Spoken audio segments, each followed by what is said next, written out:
If I baked a cake and I bodged it up and I accidentally put salt in the cake instead of sugar, I would not dare give a slice of that cake to another person. I'd throw it in the bin and I'd cry about it and then I'd make a new one. EA, on the other hand, seem more than willing to give us all a slice of the salty cake, knowing that they use salt instead of sugar, and then wonder why Simmers have a salty taste in their mouth after buying a brand new pack.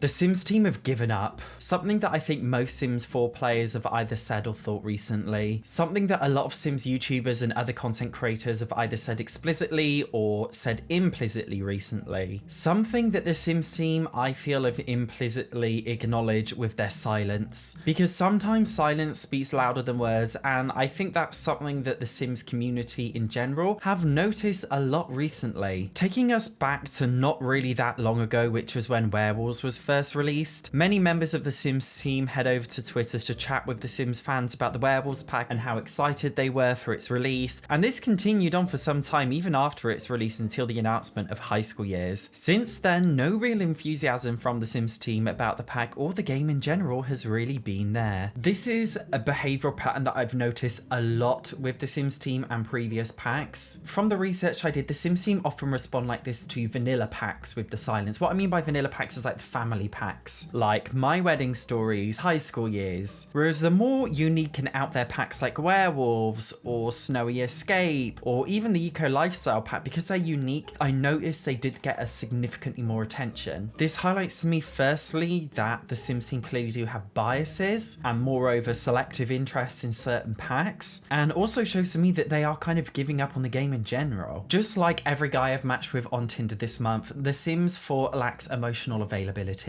Although, yes, it is natural for humans to sometimes feel this way, and it's also natural for the Sims team to have biases and favourite packs. That is so normal. But as an end consumer, I expect all of the packs to be up to par in terms of playability, regardless of what the pack actually is, regardless of how much you like it as a developer. Especially from our billionaire sugar daddy EA. Although, I guess sugar daddies are known for lacking emotional availability, so that's something that they have in common with my Tinder matches. The Sims 4 Werewolves was probably the most in-depth occult pack we've ever had. Not only that, it appears to be one of the most playable packs in recent years, and what I mean by playable is that it lacks a lot of bugs and glitch issues that often come with other packs. Notably, this pack was sandwiched right between My Wedding Stories and High School Years in terms of release order, which also happened to be two of the most unfulfilling, bland, buggy, and lackluster packs we've ever had for the game. All I can say is, what on earth is going on? How can they go from one extreme to the other? I will never understand. Especially seeing with that all of the packs are priced exactly the same, obviously depending on if it's a stuff pack, game pack, or expansion pack, or kits. Yet, they have such differing levels of quality, and it's not just the packs that EA have given up on. Again, just like with every single guy I've matched with on Tinder this month, The Sims 4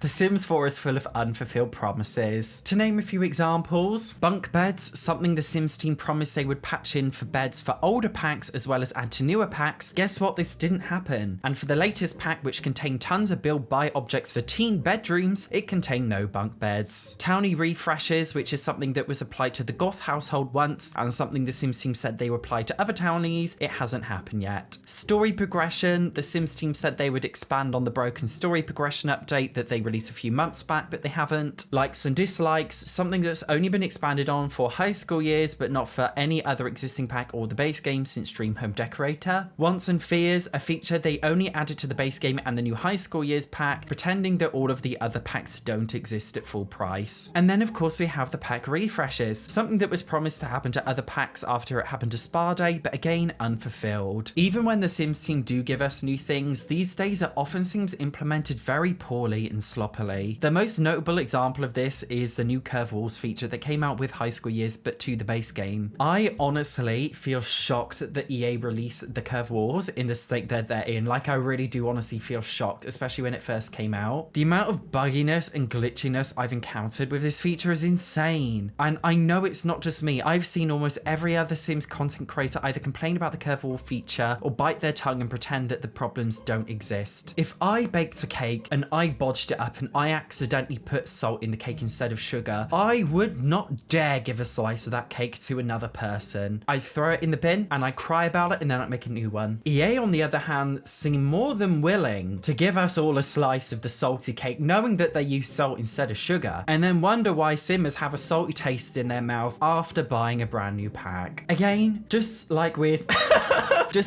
every other Tinder match I've had, the Sims team have ghosted us. In the past, we always had live Sims 4 events, Sims 4 Q&A events, Sims 4 roadmaps, official Sims 4 IRL meetups, and now we're just getting nothing. You could say that it's not the Sims team's time to spend their time on Twitter interacting with fans, and for that I totally agree with you. If I worked at McDonald's, I wouldn't set up a Twitter called McGuru and I wouldn't chat with people who like Happy Meals. Do you know what I mean? In that sense, I do find it very strange that the Sims employees refer to themselves as Sim Gurus online, and it's clearly not part of their job. They're not being paid to do it. They just do it for the free time and they're fun. And they say it's not in an official capacity despite calling themselves Sim Gurus. So yeah, it's weird, but what I do expect is official transparency from EA as an entity in regards to exactly what's happening with the game. Call me a Karen, but if you are prepared to sell a game with over $1,000 worth of DLC, you must also be prepared to offer that level of official transparency, especially when the game doesn't really work that well, especially when it's clearly dropping in quality, especially seeming that EA is worth a lot of money and they're a big company. We all know, well, most of us know that The Sims 4 was built on very rocky foundations. On release, it got extreme criticism, and to this day, The Sims 4 gets the worst criticism of all Sims games ever released, and that is because it's objectively bad compared to every other Sims title. With the Sims team threatening to give us years worth of more content for this game, I can't help but feel confused. Why threaten years more worth of content when the game is clearly in a broken, unplayable, laggy, glitchy, lackluster state and it is just bland? Well, I do know why. It's because you all keep buying the packs. Someone at EA who has a big business brain wearing a penguin suit, they're seeing the sales reports for The Sims 4 and they're seeing it's doing well every time a new pack gets released, and they see that the game is still making money, and that same penguin is going back to the Maxis team and saying, yes, keep doing what you're doing because it's making us more money. Allegedly, based on no factual evidence. A fictional statement that I made up, in my opinion, because firstly, I do not want to get sued for creating a fictitious employee of EA. But secondly, because I genuinely don't know, because they have no transparency. Even modders, individual humans who do not have the budget or time comparable to that of EA, are putting significantly more enthusiasm and transparency with their mod development. Not only that, they are also giving us greater quality. I am honestly shocked at how many modders came to the rescue when High School Years was released to fix the mess that EA made. There are still mods being made for High School Years now to fix it. There have been mods to fix the Dine Out pack, which EA haven't done themselves. There have been mods to fix My Wedding Stories that EA haven't done themselves. Modders are always fixing EA packs, and I use the word fix explicitly because there is a very big difference between modders adding new features to the packs, expanding on them, rather than fixing the problem that's at the core with the pack. And when you've got modders fixing core problems with your pack, it's embarrassing for you. And that is one of the reasons why I do feel like The Sims 4 is dead and EA are basically killing it off and the Sims team have lost their motivation. And on that note, I would like to take a moment of silence to mourn the loss for console players. I think it's a weird state where Simmers themselves love The Sims, but EA have given up on it. And it's such a shame because sometimes I get hate comments saying, Satch, you're just such a hater, why do you play The Sims? I play The Sims because I like it. I do like it. I genuinely do like playing the game. It's just the Sims team have given up on it. Simmers, fans, including myself, have not given up on this game, but EA have given up on this game. And it really is a shame because why are they still producing content if they've given up on it? The fact of the matter is, a lot of your favorite big Sims YouTubers are not uploading as much content recently. That's not my opinion, that is factual information. Go over to your favorite Sims content creators. Back in the day, they were doing daily videos or at least every other day. Now they just do a few videos when they feel like it. And that's because, truth be told, they've lost motivation with the game. A lot of them have admitted that, and that's one of the main reasons why one of the only things people ever do in this game these days is build, because you can't play the game anymore, you can just build in it. I'm not a negative person, I am not a hateful person, I'm a realist, and I will call out a multi-billion, million, whatever they are, dollar company out for releasing a shockingly poor quality game when I know they could do better, you know they could do better, we all know they could do better. And if you can't do better, sack the game in and give us a Sims 5 or a Sims Medieval remake. If you like these ranty style videos, I have a few more, such as these two over here, so make sure you check one out now. See you in the next one.